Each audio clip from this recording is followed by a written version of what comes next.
어딜 가나 울긋불긋한 단풍이 겨울 준비를 하고 있습니다. 많은 사람들이 마지막 단풍을 즐기기 위해서 전국 각지를 다니고 있습니다. 누구나 고속도로를 지나가다가 휴게소에 잠시 머물며 많은 관광버스가 주차하고 있는 것을 볼 수 있습니다. 관광버스에 내리고 타는 사람들은 붉은색, 노란색, 파란색, 얼룩덜룩한 색으로 혼합된 등산복을 입고 있습니다. 단풍은 산과 계곡에만 있는 것이 아니라 입고 있는 등산복에서도 볼 수가 있는 것입니다. 나무잎이 노랗게 혹은 붉게 단풍 드는 것은 겨울을 준비하는 과정입니다. 이제 찬바람 불면 더 이상 잎은 나무에 붙어있지 않습니다. 그래서 푸른색이 서서히 변하는 것입니다. 어떻게 보면 잎이 나무에 붙어있기 위한 마지막 타락이라고 할 수가 있습니다. 결국 나무잎은 그 나무에서 떨어지므로 앙상한 나무 줄기만 남습니다. 그리고 겨울을 맞이하면서 내년을 기약하고 있는 것입니다. 여러분, 우리는 인생의 겨울을 어떻게 준비하고 있습니까? 말 못하는 식물도 자기 잎을 떨어뜨리면서 겨울을 준비한다고 한다면 우리 인생의 마지막을 무엇인가 준비해야 되지 않겠습니까? 여러분은 무엇을 어떻게 준비하고 있습니까?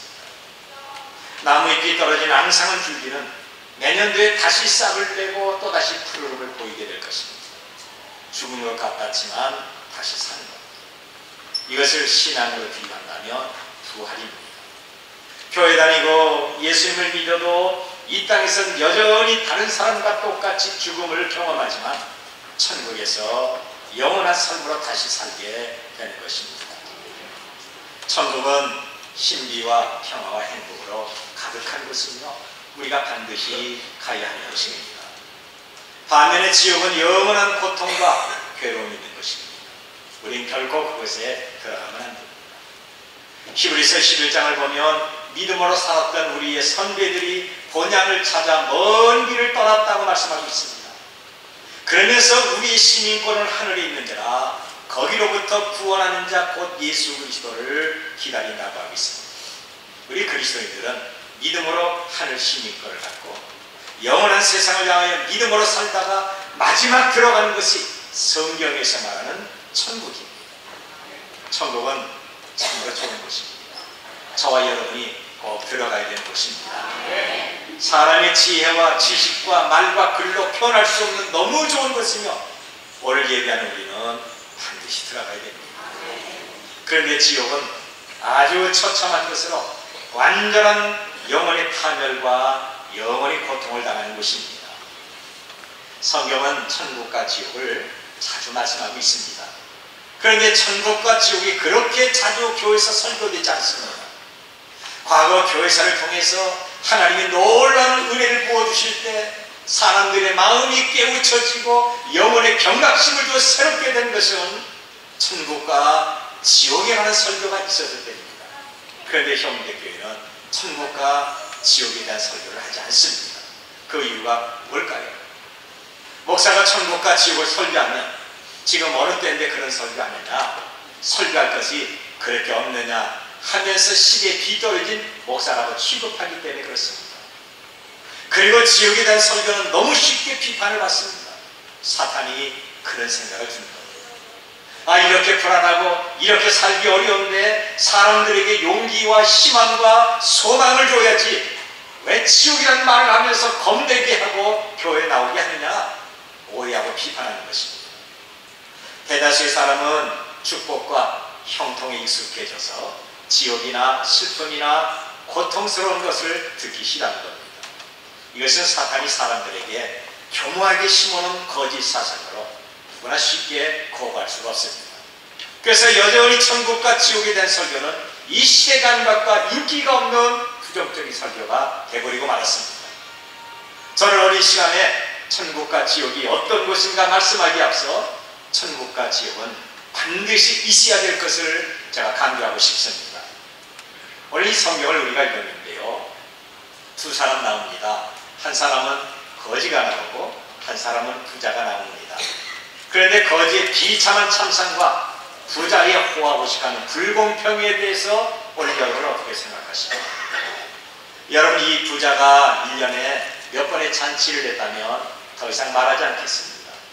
여기 19절 보니까 한 부자가 있어 자색옷과 고운 벼슬을 입고 날마다 호화롭게 즐겨더라 그랬습니다. 얼마나 돈이 많았으면, 얼마나 할 일이 없었으면 날마다 잔치를 하겠습니까? 그런데 아주 가난하고 정말 도움받아야 될 병든 거지가 자기 집 대문에 있었는데도 불구하고 그를 억지로 외면합니다. 아니, 사람을 시켜서 멀리 쫓아냈을 것입니다. 그리고 예수님을 부정하고 자기를 위해서 호화롭게 날마다 잔치를 하고 있습니다. 자기 돈 가지고 자기가 날마다 잔치하는데 무슨 상관이냐라고 말하지 마십시오. 성경에서 강조하는 것은 날마다 잔치하는 것이 아니라 예수님에 대한 불신함과 이웃에 대한 사랑입니다. 이런 사람을 위해서 지옥은 반드시 있어야 됩니다. 그런데 부자의 문전에는 병든 몸을 개들이 와서 그 몸에 상처를 하는 비참하고 아주 고통스러운 삶을 살고 있는 어떤 거지가 있습니다. 그런데 그는 예수님을 믿고 있었습니다. 그는 가난하고 병들고 소외됐지만 예수님을 믿는 믿음이 있었던 것입니다. 이런 사람을 위해서 천국은 반드시 있어야 됩니다. 철학자 임마누엘 칸트는 말하기를 천국과 지옥은 반드시 있어야 된다. 있다 없다 시비하기 앞서 이것은 반드시 있어야 된다. 왜냐? 세상의 부조리와 불공평을 볼 때 잘돼야 될 사람이 잘못되고 잘못돼야 될 사람이 오히려 잘되는 이 부조리 때문에 천국과 지옥은 반드시 있어야 된다고 말했습니다. 성경에서 말하는 천국과 지옥은 과연 어떤 것입니까? 사람이 죽으면 즉시 가는 곳입니다. 여기 22절을 잘 읽어보면요, 이에 그 거지가 죽어 천사들에게 받들려 아브라함의 품에 들어가고 부자도 죽어 장사되네 그랬습니다. 거지도 죽고 부자도 죽었습니다. 두 사람의 죽음의 간격이 얼마나 되는지 모르겠습니다만 하여튼 두 사람 다 죽었습니다. 그런데 거지에게는 이 죽음은 고통에서 해방된 것입니다. 온몸에 병이 들고 악성 피부병 때문에 고름과 진물이 줄줄 흘러내린 몸을 개들이 핥을 정도로 고통을 겪고 있었습니다. 그런데 아무도 돌봐줄 수 없는 홀로 된 사람입니다. 돈도 없었고 따뜻이 돌봐줄 수 있는 가족과 친구가 있는 것도 아닙니다. 거지 나설의 죽음은 고통과 절망에서 해방했고 고독과 가난과 질병에서의 자유를 누린 것입니다. 그런데 부자는 얼마나 죽기 싫었을까요? 더 살고 싶었고 자기가 갖고 있는 돈으로 인생을 즐기며 좀 더 호화롭게 살고 싶었던 겁니다. 그런데 부자도 죽었습니다. 성경을 보니까 부자는 장사됐다고 기록되는데 거지 나사로는 그런 말이 전혀 없습니다. 거지가 죽자 동네 사람들이 신속하게 화장을 했든지 아니면 산속 어딘가 아무렇게나 매장했을 것입니다. 그런데 부자의 장사는 5일장 좀 됐을 것이고 그 장사는 온 동네를 떠들썩하게 만들었을 것입니다. 값비싼 고급 수위에다가 최상급의 관을 그리고 묘진을 화롭게 넓은 평수로 장사했을 것입니다. 그러나 이 화려한 부자의 장례식과 쓸쓸한 그리고 쓸쓸히 치러진 거지의 장례식 배후에서는 엄청난 사건이 하늘나라에서 진행되고 있었습니다. 부자와 거지 나설의 영혼이 그 육체를 떠나가는 바로 그 순간에 너무 대조적인 사건이 하늘나라에서 이루어지게 된 것입니다. 거지가 죽자 천사가 그를 천국으로 인도합니다. 영생복락의 복을 누리게 합니다. 부자는 음부인 지옥으로 떨어지고 말았던 겁니다. 거지는 살아있을 때 육신의 고통이 있었지만 천국에서 영원한 건강과 부유함과 영원한 행복을 누리고 있는 삶을 살게 됐고, 부자는 아무런 부족함이 없이 잘 살았지만 죽어서 고통과 저주와 절규가 있는 지옥으로 들어가게 된 것입니다. 여러분, 거지가 단순히 가난하고 불쌍해서 천국 들어갔다고 생각하지 마십시오. 부자는 잘 먹고 잘 살아 지옥 들어갔다고 생각하지 마십시오. 이런 것들은 공산주의 사상입니다. 이 두 사람에게 엄청난 차이가 있는데 그것은 믿음이었던 겁니다. 거지는 가난하고 병들었지만 예수님을 믿는 믿음이 있었고, 부자는 부귀를 누리고 살았지만 그에게는 예수님을 믿는 믿음이 없었습니다. 그래서 두 사람이 죽자 즉시 천국과 지옥으로 갈라지게 된 것입니다. 과연 여러분은 어디로 갈 것입니까? 여러분은 지금까지 어느 길로 가고 있었습니까? 이것은 아주 심각하게 생각하셔야 됩니다. 그런데 이 천국과 지옥은 의식과 감각이 있는 곳입니다. 사람이 죽으면 영원히 잠잔다고 가르치는 사람이 있습니다. 이단이었던 여호와의 증인과 무신론자들은 사람이 죽으면 영은 그 자체가 없어진다는 영혼 멸절을 말합니다. 그런데 천국과 지옥은 분명히 의식과 느낌과 감각이 있습니다. 죽으면 영혼이 혼수 상태로 있든지, 그래서 흔들고 때려도 아무런 감각을 느끼지 못하는 것은 아닙니다. 아픔과 고통과 슬픔, 또는 슬픔과 희락을 친히 경험하고 느끼는 것입니다. 천국과 지옥은 뚜렷한 의식이 있는 것입니다. 성경 23절 보니까 저가 음부에서 고통 중에 눈을 들어 멀리 아브라함과 그의 품에 있는 나사로를 보고 그랬습니다. 여러분, 천국에 있는 아브라함과 나사로는 서로 알아봤고 같이 있었습니다. 반면에 천국과 지옥으로 갈라진 상태에서 지옥에 있는 부자는 천국에 있는 아브라함과 나사로를 알아봤습니다. 느낌과 감각이 있는 거죠. 그래서 지옥에 있는 부자는 나사로에게 간절히 부탁을 합니다. 아버지 아브라함이여, 나를 긍휼히 여겨주세요. 나사로를 보내서 그 손가락 끝에 물 좀 적셔서 내 혀를 좀 서늘하게 좀 해주세요. 내가 이 불꽃 가운데 괴로워합니다. 여러분, 이렇게 천국과 지옥은 분명하게 의식이 있어서 서로 알아볼 수가 있고, 지금 자기가 누리는 천국의 행복이나 지옥의 고통을 최대로 느낄 수가 있다고 하는 것입니다. 반면에 천국과 지옥은 확실한 대조를 이루고 있습니다. 부자가 지옥의 불꽃 가운데서 고통당할 때 그는 천국에 있는 아브라함에게 사정을 합니다. 나사로 좀 보내주셔서 그 손가락 끝에 물 좀 적셔서 내 혀 좀 서늘하게 해주세요. 내가 이 불꽃 가운데서 너무 뜨겁고 괴롭습니다. 그런데 천국에서 부자가 고통당하는 아브라함을 보고 뭐라고 하는 겁니까? 이렇게 간절히 나사로에게 물 좀 적셔달라고 부탁했지만 아브라함은 한마디로 거절합니다. 예, 너는 살았을 때 좋은 것 받았고 나사로는 고난을 받았으니 이것을 기억하라. 그는 여기서 위로를 받고 너는 거기서 괴로움을 받느니라. 여기 정확하게 두 가지 단어가 대조적으로 나오는데요, 위로와 괴로움이라는 단어입니다. 여러분, 영원한 천국은 우리 그리스도인들에게 영원한 위로와 축복의 장소입니다. 요한계시록 21장 보면 거기는 눈물이 없으며 거기는 고통이 없으며 질병과 죽음이 없고 다시는 상처가 없는 영원하고 완전한 삶이 우리가 장차 들어갈 천국입니다. 위로의 나라, 기쁨과 감사가 충만하고 영원한 사랑과 충만한 행복이 있는 것이 예수님을 믿는 저와 여러분이 들어갈 천국입니다. 그런데 지옥은 과연 어떻습니까? 아픔과 고통과 슬픔만 있는 것입니다.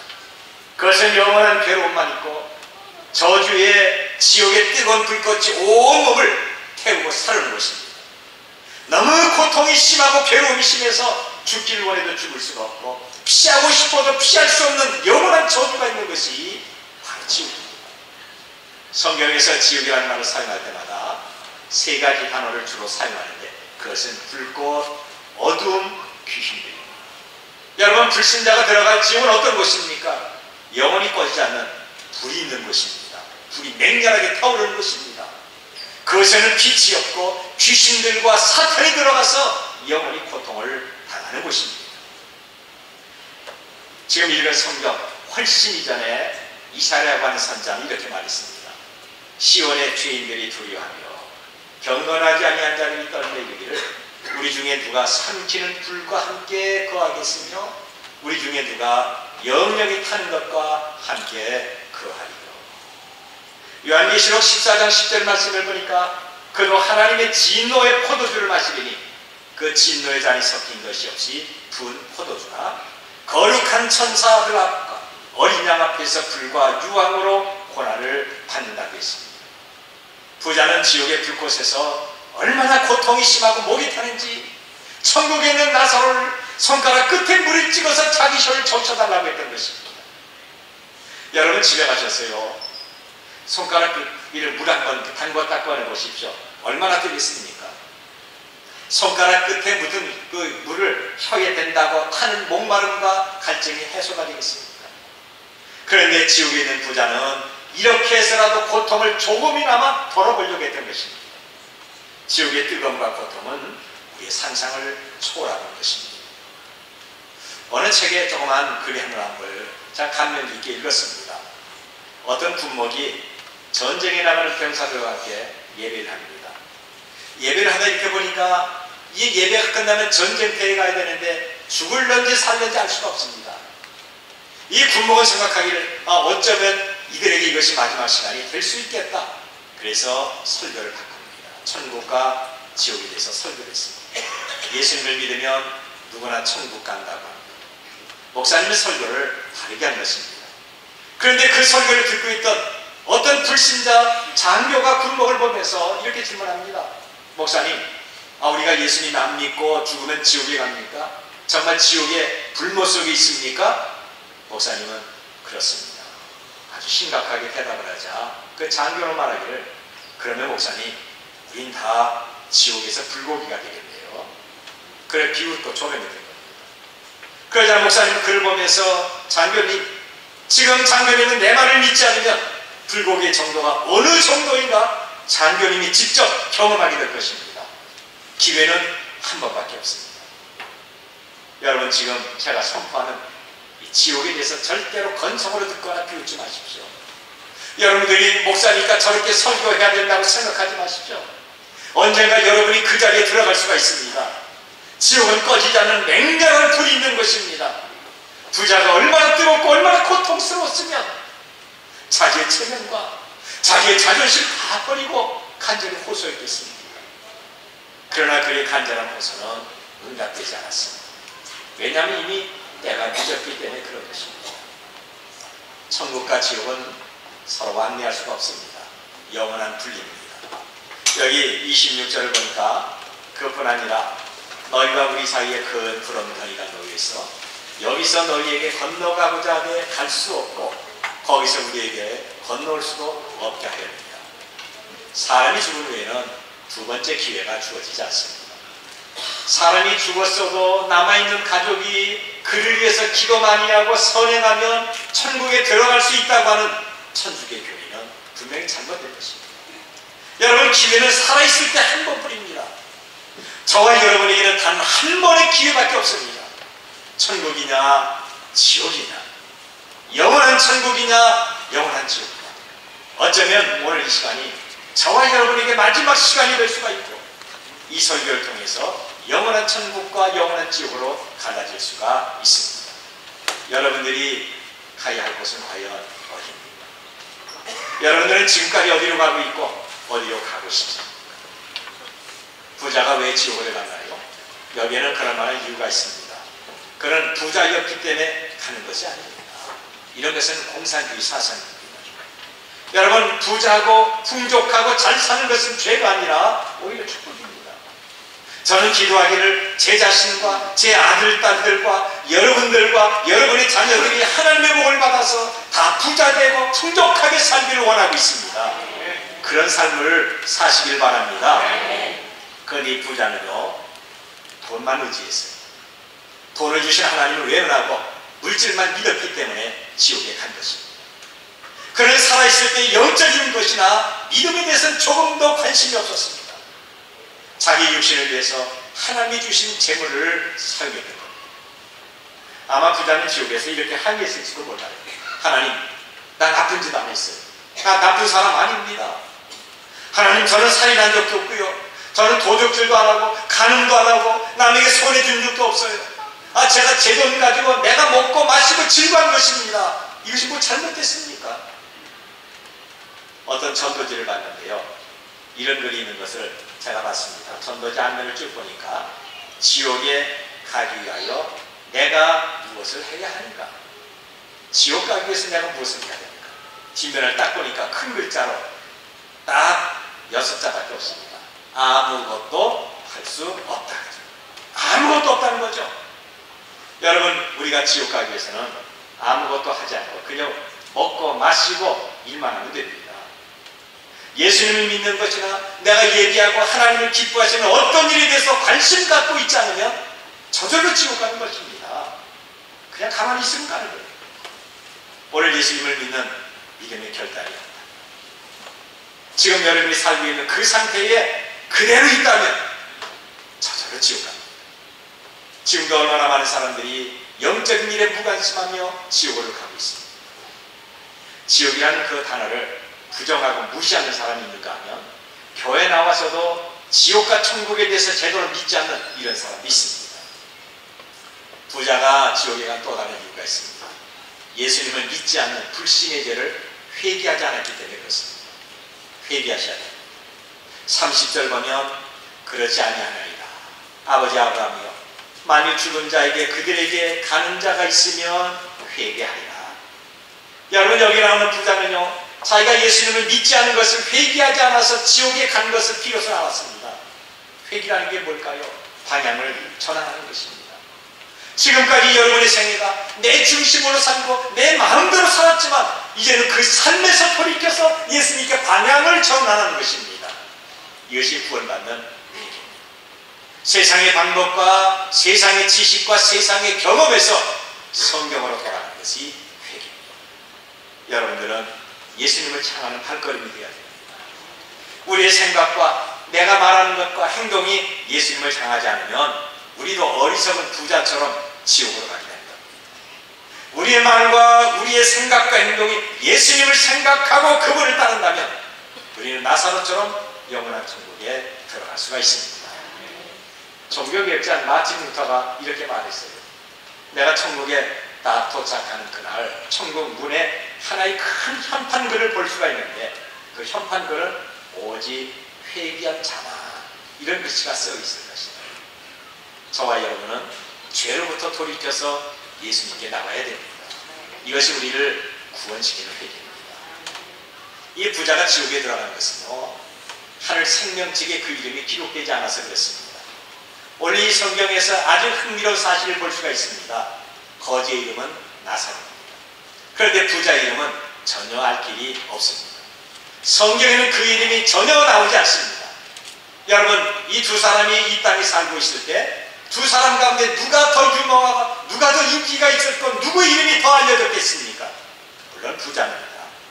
누가 병든 거지 죽어가는 거지에게 관심 갖고 있겠습니까? 아무도 그의 이름과 그의 삶에 대해서 관심 갖지 않습니다. 그런데 부자가 죽었다는 말을 듣고 많은 사람들이 깜짝 놀랍니다. 그의 장례식에는 수많은 조문객들이 몰려왔을 것입니다.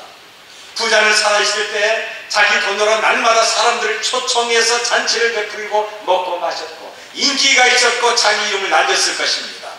그런데 마지막 날에는 하나님 앞에 그 이름이 기억되지 못했습니다. 예수님을 믿는 믿음으로 기억되는 천국의 생명책에 이름이 없어서 지옥으로 간 것입니다. 나사로의 이름은 하나님은 나의 도움이라 그런 뜻입니다. 나사로가 살아있을 때 아무도 그에게 관심 갖지 않고 가까이 하지도 않습니다. 그런데 예수님은 부자의 이름이 아니라 병든 거지 죽어가는 나사로 이름을 기억하고 있었습니다. 요한계시록 20장 15절 보니까 누구든지 생명책에 기록되지 못한 자는 불못에 던져지리라고 했습니다. 여러분 바로 여러분은 구원받는 생명책에 이름이 기록됐다고 생각하고 있습니다. 성경을 말하기를 누구든지 그를 믿는 자는 부끄러움을 당하지 않는다고 했습니다. 예수 그리스도를 나의 구주로 믿고 그의 이름을 부를 때 우리 이름은 영원한 지옥에서 영원한 생명책으로 옮겨지게 된다는 것입니다. 그래서 우리의 구원은 확실한 것입니다. 자, 이 지옥에 간 부자는 무엇을 부탁합니까? 간절히 부탁한 것이 있어요. 부자는 지옥에서도 청탁이 통하는 줄 알고 있었습니다. 자기의 사정을 잘 말하면 응답되는 줄 알고 있었습니다. 그래서 그는 부탁을 합니다. 여기 28절을 보니까 내 형제 다섯이 있으니 그들에게 증언하게 하여 그들로 이 고통받는 곳에 오지 않게 하소서. 우리가 전도할 때 이렇게 말하는 사람을 만납니다. 우리 부모님이 믿지 않고 돌아가셨는데 내가 어떻게 예수님 믿겠습니까? 나는 제사를 드려야 됩니다. 제사 드리는 것 때문에 믿지 못합니다. 교회 다니고 예수님 믿어야 구원 받습니까? 다른 종교도 구원이 있습니다. 다른 종교는 다 똑같습니다. 여러분, 이런 것들은요, 인간의 이상에 매우 설득력 있는 말입니다. 사람들이 이 말을 할 때 이미 구원에 대해서 부정적인 그런 마음을 가진 분입니다. 그런데 지옥에 간 부자는 자기 형제들이 자기가 고통받는 지옥에 절대 오지 않게 해달라고 지금 간청하고 있습니다. 내 형제는 여기 오면 안 된다. 나로 족하다. 여러분, 혹시 여러분의 부모님이나 형제들이 또는 친구들이 믿지 않고 죽었다고 하십시오. 그들이 살아서 여기 다시 와서 말할 수 있다고 한다면 틀림없이 이런 말도 있을 겁니다. 아니, 이렇게 말해야 됩니다. 너는 이 고통받는 곳에 절대 오지 마라. 내가 살았을 때 천국과 지옥을 비웃고 무관심했는데 여기 와서 보니까 천국도 있고 지옥도 있다. 여러분, 이것이 이들이 할 수 있는 가장 진실된 말이고 유일한 말이에요. 다른 말이 뭐 더 필요하겠습니까? 꺼지지 않는 맹렬한 유황불 속에서 그 뜨거움의 비명과 울부짖음, 그리고 저절로 나오는 고통의 신음소리를 내면서 너희는 여기 오지 마라. 너희는 여기 오면 안 된다. 나는 천국과 지옥이 없는 줄 알았는데 정말 천국과 지옥이 있다. 성경은 사실이다. 제발 너희는 여기 오면 안 된다. 너희는 여기 올 것이 못 된다.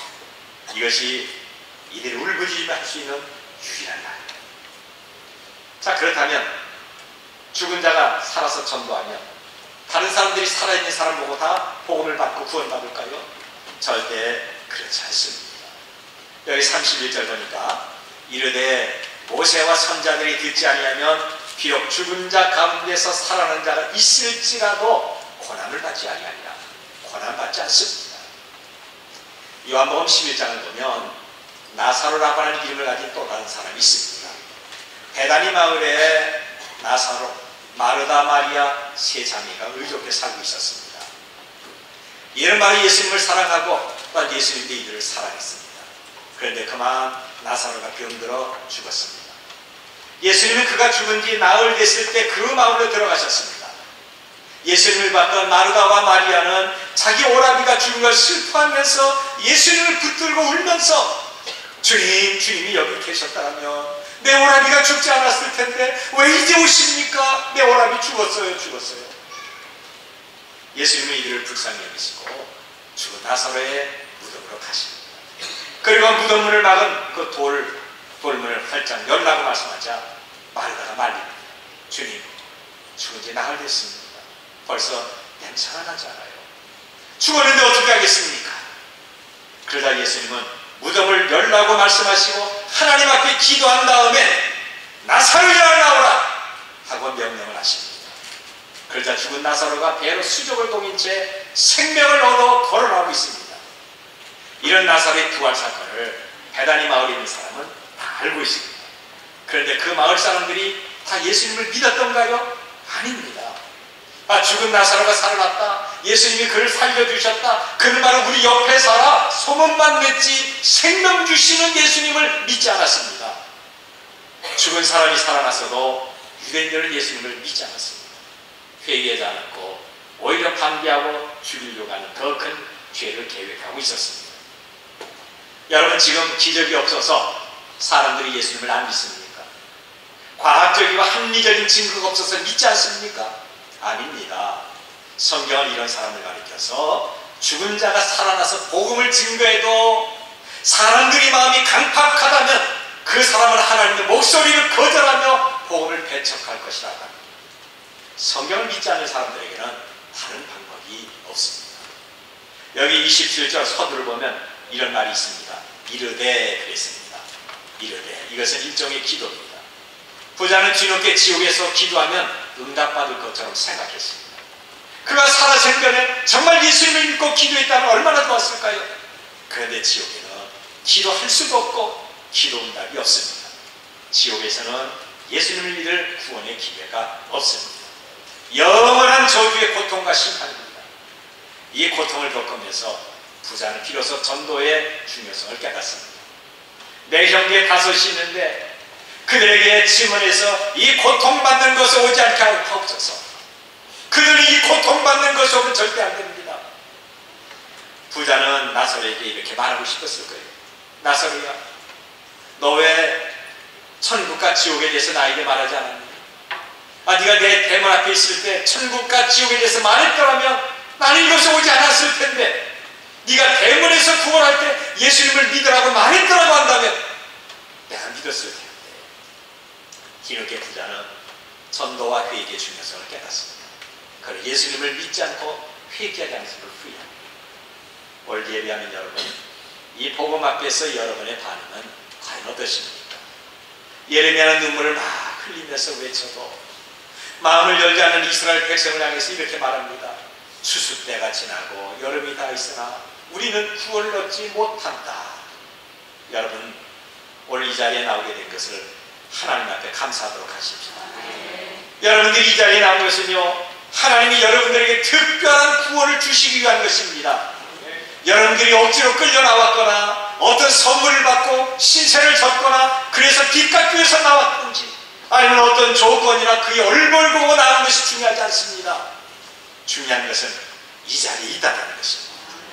이 자리에서 이 설교를 듣고 있다고 하는 것입니다. 이제 나도 예수님을 믿지 않으면 부자처럼 지옥에 간다는 것을 깨닫도록 하십시오. 밤에는 허물 많고 부족해도 지금까지 나의 삶에 형편이 없어도 이제 예수님을 믿으면 나사로처럼 영원한 천국에 들어간다는 것을 확실히 믿도록 하십시오. 나의 선택과 반응에 따라 영원한 천국에 들어갈 수가 있고 영원한 지옥에 갈 수가 있습니다. 내 가족과 형제들도 내 사랑하는 자녀들도 부자처럼 지옥에 갈 수가 있고 그들도 예수님을 믿으면 나사처럼 영원한 천국에서 행복하게 살 수가 있습니다. 이제 우리는 예수님을 나의 구주로 믿는 것과 전도하는 것에 힘쓰도록 하십시오. 그래서 우리와 우리 가족들, 우리 자녀들, 그리고 내 이웃과 함께 지옥에 가는 사람이 한 사람도 없기를 바랍니다. 오히려 우리와 우리 가족들과 내 이웃이 예수님을 믿고 천국에서 영원한 행복과 영원한 평화를 누리길 바랍니다. 이런 구원의 축복이 예수님을 믿는 우리를 통해서 다 주어지시기를 진심으로 축원합니다.